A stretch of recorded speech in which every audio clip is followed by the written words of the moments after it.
സങ്കീർത്തനങ്ങൾ 7-ാം അധ്യായം. എൻ്റെ ദൈവമായ യഹോവേ, നിന്നെ ഞാൻ ശരണം പ്രാപിക്കുന്നു. എന്നെ വേട്ടയാടുന്ന എല്ലാവരുടെ കയ്യിൽ നിന്നും എന്നെ രക്ഷിച്ച് വിടുവിക്കണമേ.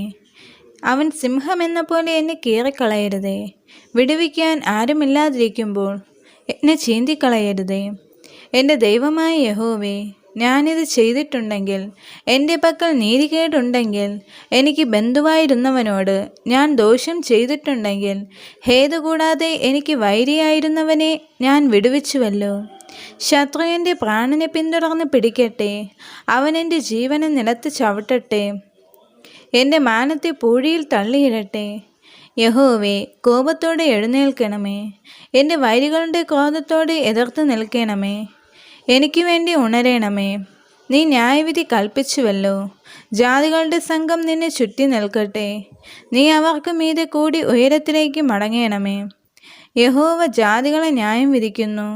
യഹോവേ, എൻ്റെ നീതിക്കും പരമാർത്ഥതയ്ക്കും തക്കവണ്ണം എന്നെ വിധിക്കണമേ. ദുഷ്ടൻ്റെ ദുഷ്ടത തീർന്നു പോകട്ടെ. നീതിമാനെ നീ ഉറപ്പിക്കണമേ. നീതിമാനായ ദൈവം ഹൃദയങ്ങളെയും അന്തരിന്ദ്രിയങ്ങളെയും ശോധന ചെയ്യുന്നുവല്ലോ. എൻ്റെ പരിച ദൈവത്തിൻ്റെ പക്കലുണ്ട്. അവൻ ഹൃദയപരമാർത്ഥികളെ രക്ഷിക്കുന്നു. ദൈവം നീതിയുള്ള ന്യായാധിപതിയാകുന്നു. ദൈവം ദിവസം പ്രതി കോപിക്കുന്നു. മനം തിരിയുന്നില്ലെങ്കിൽ അവൻ തൻ്റെ വാളിന് മൂർച്ച കൂട്ടും. അവൻ തൻ്റെ വില്ല് കുലച്ചു ഒരുക്കിയിരിക്കുന്നു. അവൻ മരണാസ്ത്രങ്ങളെ അവൻ്റെ നേരെ തൊടുക്കുന്നു.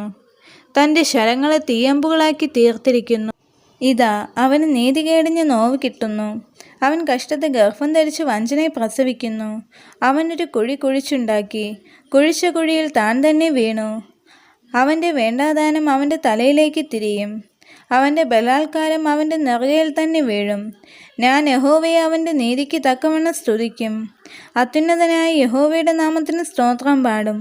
ഈ വചനങ്ങളാൽ ദൈവം എല്ലാവരെയും അനുഗ്രഹിക്കുമാറാകട്ടെ. ആമേൻ.